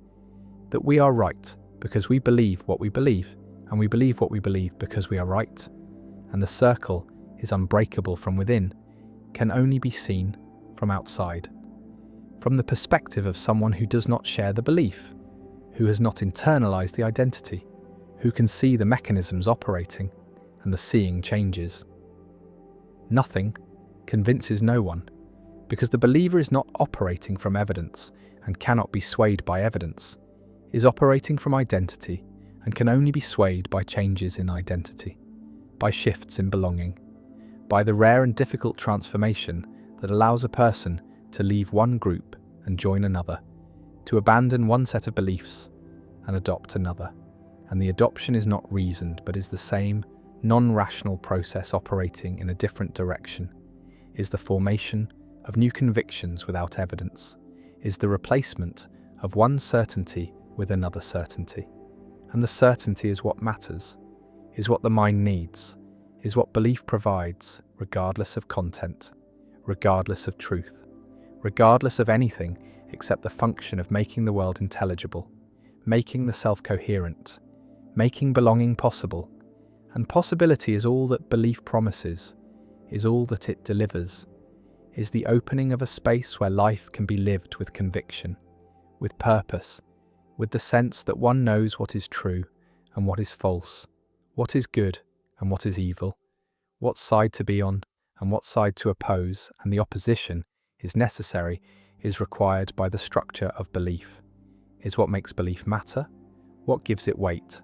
what makes it worth defending, worth fighting for, worth holding on to, even when every rational consideration suggests it should be abandoned, because abandoning belief is abandoning identity, is abandoning belonging, is abandoning meaning, and meaning is what makes existence tolerable, is what makes life worth living. And this worth is not measured in truth, but in function, not in correspondence, but in coherence, not in accuracy, but in the capacity to organize experience into narratives that can be shared, that can be believed, that can be held, with the conviction that comes not from evidence but from faith. And faith is not the opposite of reason, but its foundation is the ground on which all reasoning occurs, is the set of premises that cannot themselves be justified but must be assumed, must be taken on faith, must be believed without evidence, because evidence requires premises, and premises require faith, and the faith is inescapable, is built into the structure of belief, is what makes belief possible, is what makes the mechanics of belief mechanical, automatic, operating below awareness, producing convictions that arrive fully formed and are only later dressed in the clothing of reason, given the appearance of having been derived from evidence when really they were derived from identity, from belonging, from the deep and desperate human need to be part of something larger, to believe something strongly, to know with certainty, even if the knowing is illusion, and the certainty is performance, and the belief is wrong. Attention has become currency, has become the raw material that corporations extract and refine and sell, and this transformation happened quietly, happened gradually, happened so smoothly that most people did not notice they were becoming the product, did not realize that their consciousness had been colonized, that the hours of their lives were being auctioned to the highest bidder,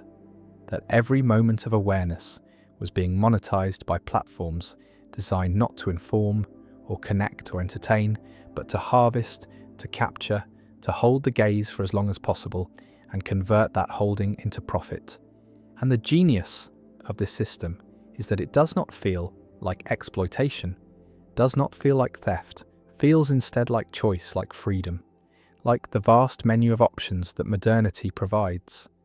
But the choice is curated, is algorithmically optimized, is designed to keep the user inside the platform, inside the feed, inside the cycle of stimulus and response that generates data. And the data is what matters. The data is what gets sold. The clicks and scrolls and pauses and searches that reveal preferences, reveal psychology, reveal the patterns that allow prediction. And prediction is control, is the ability to shape behavior, to nudge decisions, to make certain choices more likely than others. And this happens below the level of awareness, happens in the gap between stimulus and response, happens so quickly that by the time consciousness arrives to claim authorship of the decision has already been made, has been influenced by factors that were carefully engineered to be invisible, to operate in the blind spots of perception. And the engineers are not evil, are not villains, are just optimizing, are just doing what they are hired to do, which is maximize engagement. And engagement is measured in time, in how many minutes per day the user spends inside the system. And the system is very good at maximizing this metric, has been refined through millions of iterations, has been tested on billions of users, has discovered principles of human psychology that academic researchers never found, because researchers have ethics committees and platforms have incentives, and the incentive is to find the exact frequency of reward that keeps behavior going, the exact ratio of novelty to familiarity that prevents habituation, the exact level of difficulty that maintains interest without causing frustration, and these parameters are adjusted in real time, are personalized for each user, are tuned to the individual vulnerabilities that the data reveals. And what the data reveals is that humans are predictable, are hackable, are machines that respond to inputs in ways that can be modeled and exploited, and the exploitation is not illegal, is not even considered unethical by the standards of the industry. It's just business, just capitalism,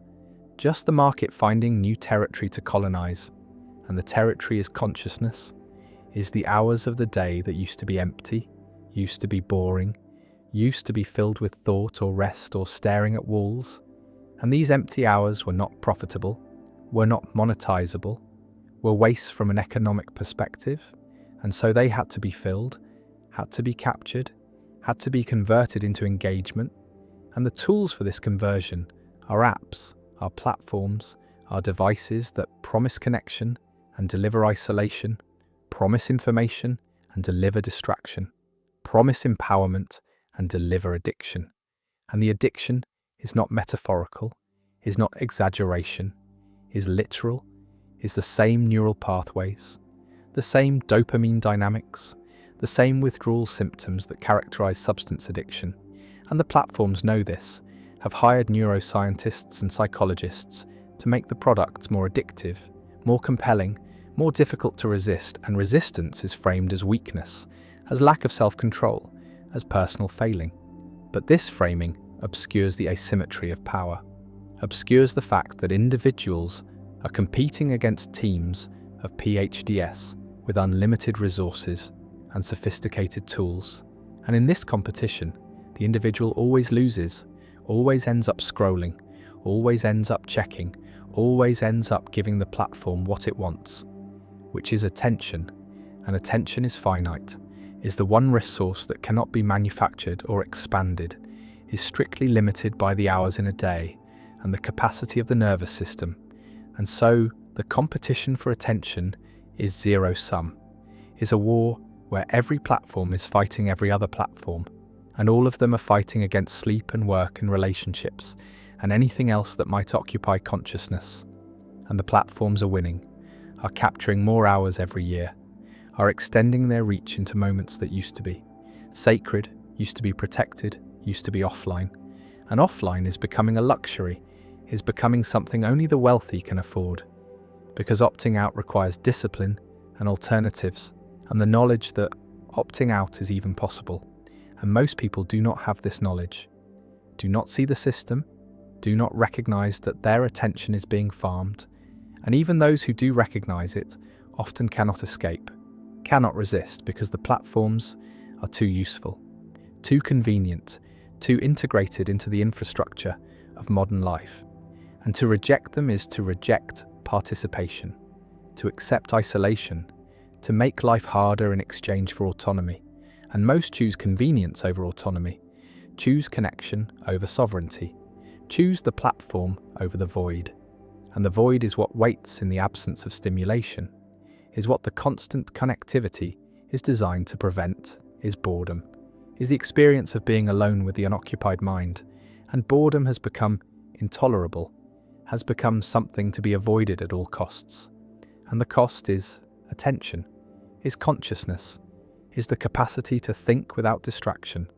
to feel without mediation, to simply be without needing external input. And this capacity is atrophying,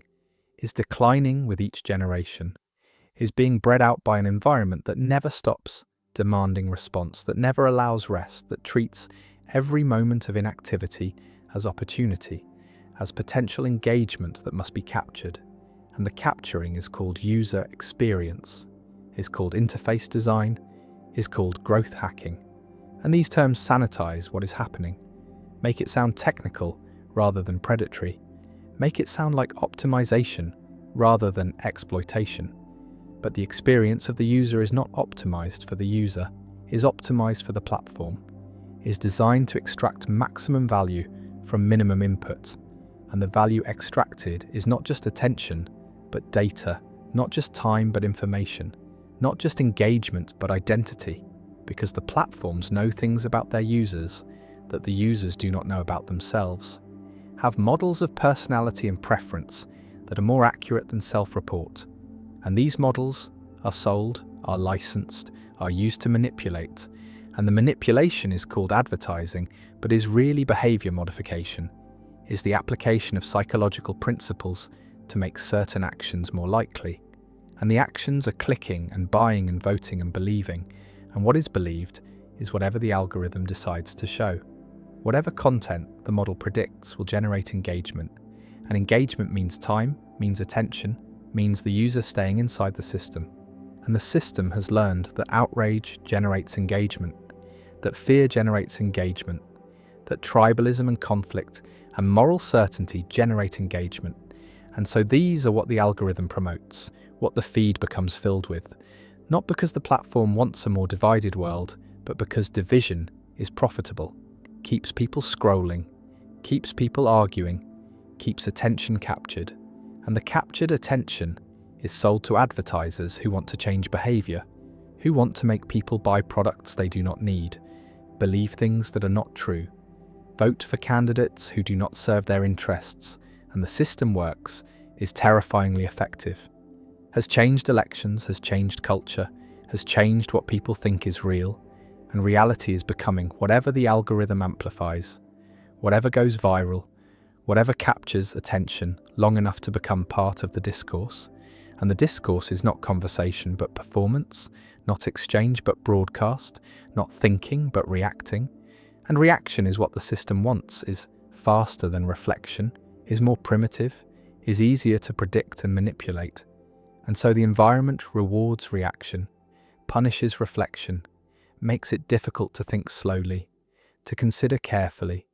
to withhold judgment. And the result is a population that is always responding, always reacting, always engaged but never thoughtful, never deliberate, never in control of their own attention. And attention is the foundation of everything else, is what makes learning possible, makes relationships possible, makes meaning possible. And when attention is colonized, everything built on attention becomes precarious, becomes shallow, becomes vulnerable to collapse. And the collapse is already happening, is visible in the epidemic of anxiety and depression, in the inability to focus, in the fragmentation of identity, in the sense that life is accelerating, that there is never enough time, that something important is being lost, but it is not clear what or how to get it back. And what is being lost is sovereignty, is the right to one's own consciousness, the right to choose what to pay attention to, rather than having attention hijacked, manipulated, sold. And the platforms will say that users have choice, that no one is forced to use these services, that opting out is always possible. But this is disingenuous, is like saying that people choose to breathe polluted air because they could move, could leave the city, could find somewhere clean. And technically, this is true, but practically, it ignores the structure of power, ignores that the environment has been changed in ways that make certain choices extremely costly.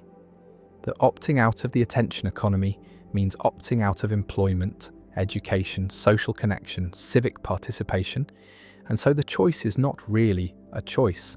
is coerced by circumstance, by the fact that the platforms have become infrastructure, have become the roads on which modern life travels. And to refuse them is to refuse modernity, to accept marginalization, and most cannot afford this refusal. And so they stay, keep scrolling, keep checking, keep giving away their attention, and receiving in return the feeling of being connected, being informed, being free, when really they are isolated, distracted, captured. And the freedom is the freedom of the hamster wheel, the freedom to run without going anywhere, the freedom to choose between options that have all been curated to serve the same end, and the end is profit, is the conversion of attention into money, is the monetization of consciousness itself. And this monetization was not possible before, was not technically feasible, required technologies that did not exist, required smartphones and algorithms, and the infrastructure to track and analyze and predict behavior in real time. And now that the infrastructure exists, it will not be dismantled, will not be voluntarily abandoned, because it's too valuable, too profitable, too central to the business models of the most powerful corporations in history. And these corporations are not accountable to users, are accountable to shareholders, And shareholders care about growth, care about returns, care about the numbers going up.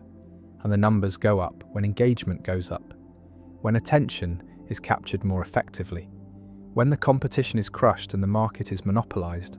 And monopoly is what has been achieved, is what the platform economy tends toward, because platforms benefit from network effects, from being where everyone else is. And this creates winner-take-all dynamics, creates situations where one or two platforms dominate, and alternatives cannot compete, cannot offer enough value to overcome the switching costs. And so the users are locked in, are prisoners of convenience, are unable to leave without losing access to the networks that have become essential. And the platforms know this, exploit this, degrade the experience slowly, introduce features that users hate but tolerate because the alternative is worse, is disconnection, and disconnection is unthinkable, has become synonymous with isolation, has become the thing that the attention economy promises to save us from while actually delivering it. Because connection through a screen is not connection, is simulation of connection, is the appearance without the substance, is the feeling without the reality. And the reality is that real connection requires presence, requires attention that is not divided, not distracted, not mediated by an algorithm that is optimizing for something other than the relationship. And such attention is becoming rare, is becoming a gift that few can afford to give, because attention is the thing being taken, is the thing being sold, is the thing that there is never enough of, because it is always being redirected, always being pulled toward the next notification, the next update, the next thing designed to capture and hold and extract. And the extraction is invisible, feels like nothing, feels like just a moment, just a quick check, just staying informed. But the moments accumulate, the checks compound, and hours dissolve into fragmented minutes, into broken attention that cannot sustain thought, cannot maintain focus, cannot build anything that requires depth or complexity or sustained engagement. And depth is what is being lost, is what the attention economy is incompatible with, because depth requires time, requires the ability to stay with difficulty, to tolerate confusion, to sit with questions that do not have immediate answers. And the platforms cannot tolerate this, cannot allow users to sit, must keep them moving, must keep them scrolling, must keep them in the state of perpetual seeking that never finds, perpetual consuming that never satisfies. And satisfaction is the enemy, is what would cause the user to stop, to disengage, to leave the platform. And so satisfaction must be prevented, must be deferred, must be replaced with the promise of satisfaction, with the feeling that the next thing will be the thing, the next scroll will reveal something worth the time. And this promise is never fulfilled, is never intended to be fulfilled, is the mechanism that keeps the machine running, keeps the user trapped in the loop. And escape requires recognizing the loop, requires seeing the mechanism, requires understanding that the feeling of freedom is the trap, that the choice is the cage, that the attention economy is not serving the user but is using the user, is extracting value and leaving behind exhaustion, fragmentation, the sense that life is happening somewhere else, to someone else, and the screen is a window onto that other life, but never a door, never a way through, only a way to watch, to consume, to experience vicariously. And vicarious experience is not experience, is its negation, is the replacement of doing with watching, of living with scrolling, of being with performing.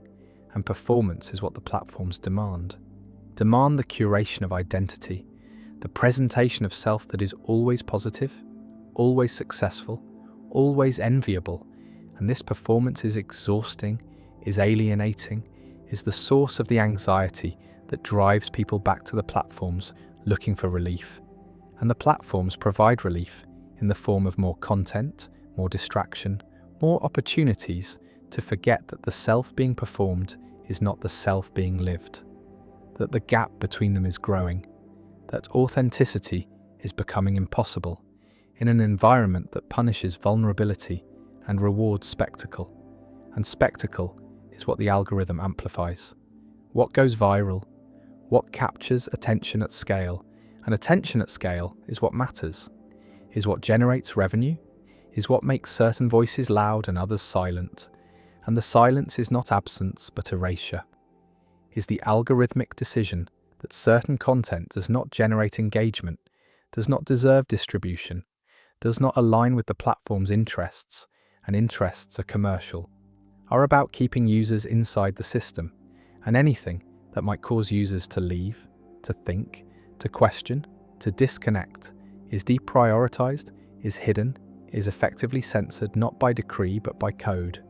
by the automated decisions of systems that have no conception of truth or value or importance, only of engagement, and engagement is the wrong metric,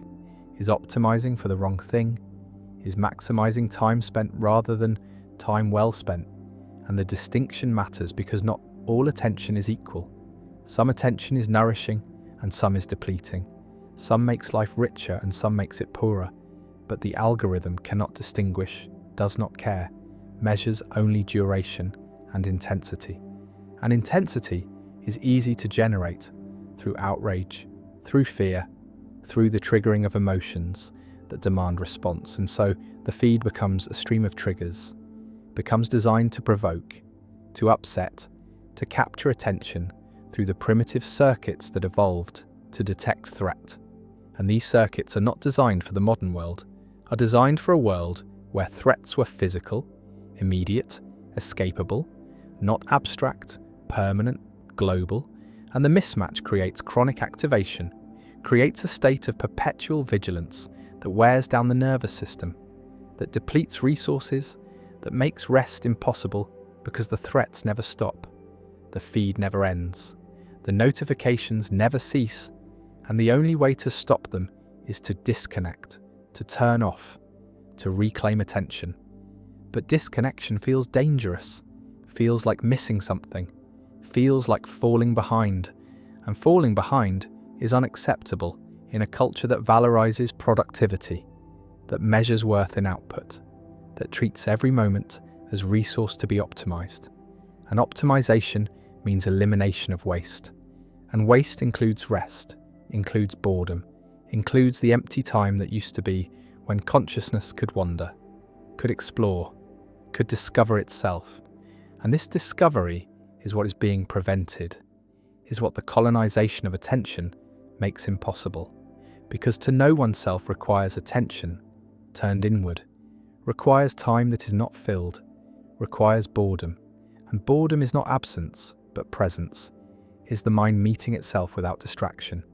without mediation, without escape. And this meeting is where insight comes from, where creativity comes from, where meaning comes from. But the platforms cannot monetize insight, cannot sell creativity, cannot profit from meaning. And so these are sacrificed, are traded for engagement, for the illusion of productivity, for the feeling of being busy that is actually being used, being exploited, being colonized. And the colonization is complete when it becomes invisible, when it feels like nature, when the user cannot imagine life without the platform, cannot remember what attention felt like before it was captured, cannot conceive of consciousness that is not mediated, not monetized, not owned by someone else. And ownership is what has been achieved, is what the attention economy has accomplished, not through force but through design, through the slow accumulation of habits that become dependencies, through the gradual adjustment of expectations until constant connectivity feels normal and solitude feels strange. And strange is threatening,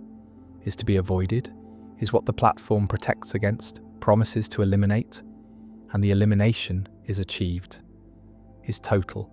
is the end of privacy, the end of interiority, the end of the self that is not performing, not producing, not consuming. And what remains is the user, the node in the network, the data point in the model, the attention that is harvested and sold and never returned. And the question is whether this is sustainable, whether consciousness can survive colonization, whether attention can be extracted indefinitely without something breaking, and the breaking is already happening, is visible in the rising rates of mental illness, in the inability to be alone, in the desperation for distraction that feels like drowning, like suffocation, like something essential has been taken and cannot be recovered. And recovery would require resistance, would require the deliberate cultivation of boredom, the intentional creation of empty time, the radical act of doing nothing in a world that demands constant doing. And doing nothing is not laziness, but rebellion, is the refusal to participate, is the reclamation of sovereignty, is the assertion that attention is not for sale, that consciousness is not a resource, that the self has value independent of productivity, independent of engagement, independent of what can be extracted. And this assertion is difficult, is countercultural, is fighting against systems that are designed to prevent it. But it is possible, is necessary, is the only way to escape the colonization, to restore attention to its proper owner, to make consciousness sovereign again. And sovereignty is not isolation, but autonomy, is the right to choose, the right to refuse, the right to be bored, to be slow, to be present. And presence is what the attention economy destroys, is what cannot be monetized, is what makes life worth living. And without it, all the engagement in the world is empty, is meaningless, is just motion, just noise, just the sound of attention being sold. Some ideas are not just dangerous to power, but are dangerous to existence, are not just threatening social order, but are threatening ontological stability, are not just challenging beliefs, but are challenging the structure of being itself, are ideas that when fully grasped, when completely understood, when thoroughly integrated into consciousness, produce not conversion or enlightenment, but erasure, produce the literal disappearance of those who think them, who follow them to their conclusion, who allow the ideas to transform consciousness in ways that eliminate the thinker, that dissolve the boundary between thought and reality in ways that make continued existence impossible. And the impossible is what happened, is what the records show before they were destroyed, before the archives were sealed, before the knowledge was suppressed. Not because it threatened institutions, but because it threatened being, threatened the continued presence of those who understood it, who saw what it revealed, who followed the logic to its endpoint and found that the endpoint was absence, was vanishing, was the ceasing to be that is not death but is something else, is something that leaves no body, no trace, no evidence except the gap where the person was,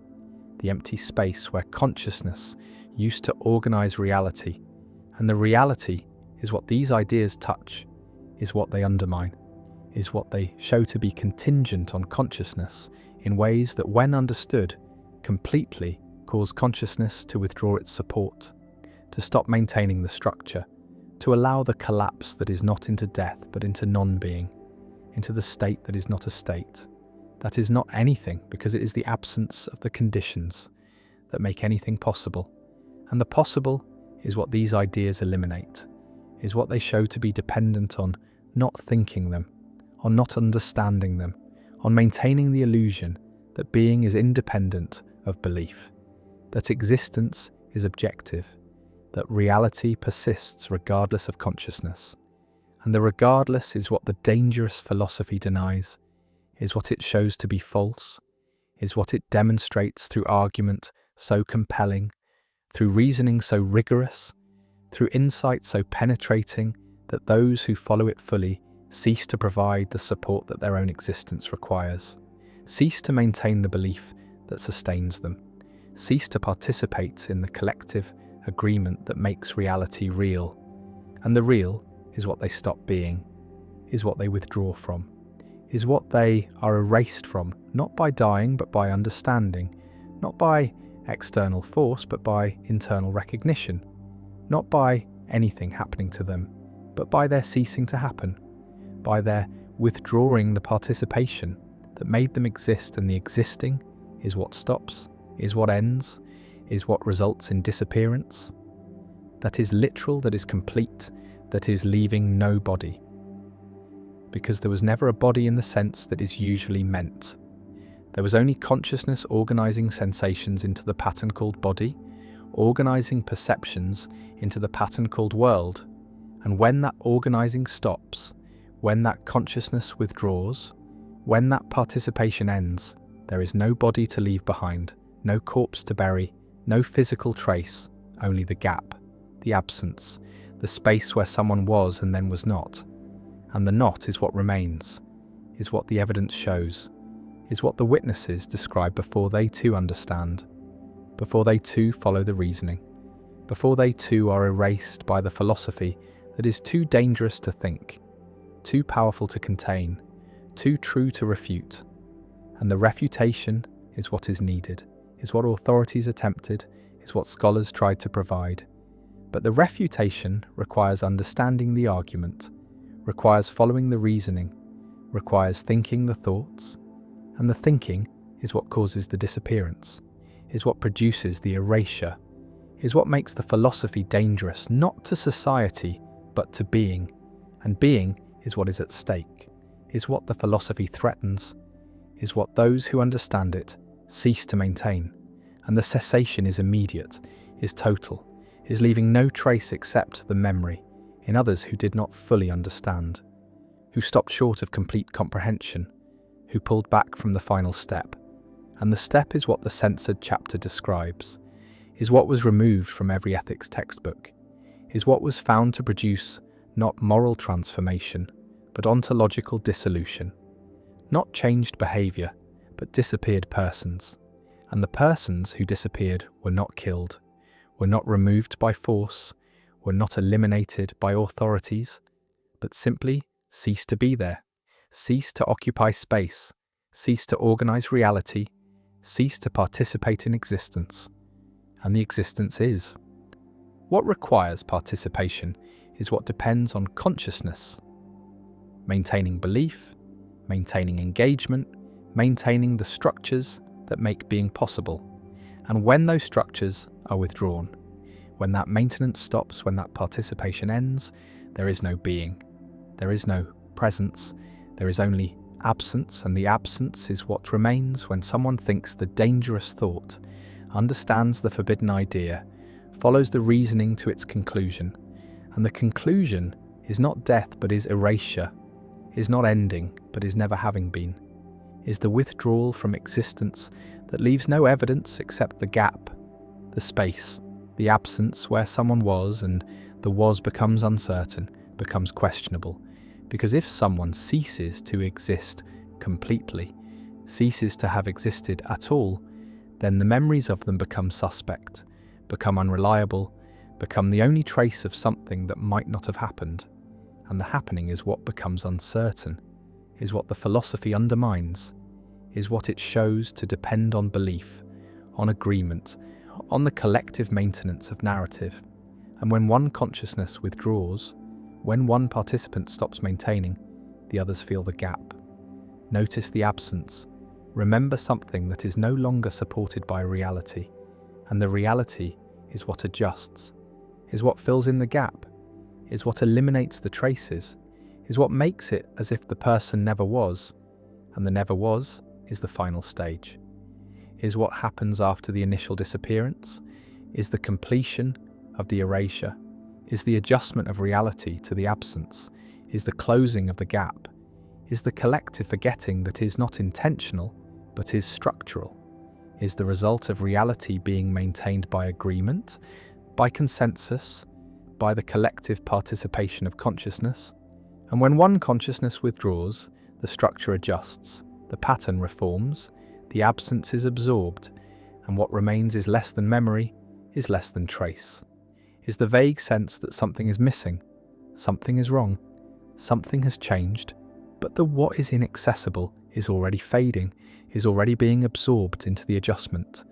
and the adjustment is complete, is total, is making it as if the disappeared never existed, never participated, never contributed to the maintenance of reality. And the reality is what continues, is what persists, is what remains. After the erasure, but the remains is less, is diminished, is showing the gap to those who know to look, who understand what has been lost, who remember what the adjustment is erasing, and the erasure is ongoing, is continuous, is the fate of those who think the dangerous thought, who understand the forbidden philosophy, who follow the reasoning to its conclusion, and the conclusion is disappearance, is erasure,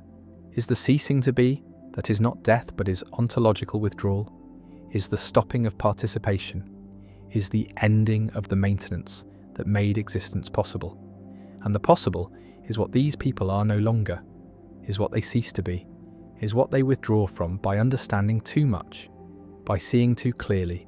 by recognizing the contingency that makes being dependent on not seeing, on not understanding, on maintaining the illusion that existence is objective, that reality is independent, that being is not requiring constant support, and the support is what consciousness provides, is what participation maintains, is what the collective agreement enforces. And when one withdraws, when one sees through, when one understands the philosophy that makes people disappear, the withdrawal is automatic, is inevitable, is the structural result of understanding, and the understanding cannot be undone, cannot be forgotten,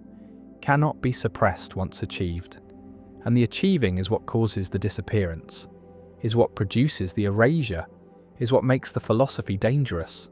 And the dangerous is why it was banned, why it was censored, why the chapter was removed, why the philosophers vanished, why the knowledge was suppressed. Not because it threatened institutions, but because it threatened being. Not because it challenged authority, but because it challenged existence. Not because it was false, but because it was too true, was revealing what must remain hidden, was exposing the dependence that must be denied, was showing the contingency that must be suppressed. And the suppression is what authorities attempted, is what the banning achieved, is what the censorship maintained. But the knowledge persists, is waiting, is available to those who seek it, who find the fragments, who reconstruct the argument, who follow the reasoning, and the following is what produces the disappearance,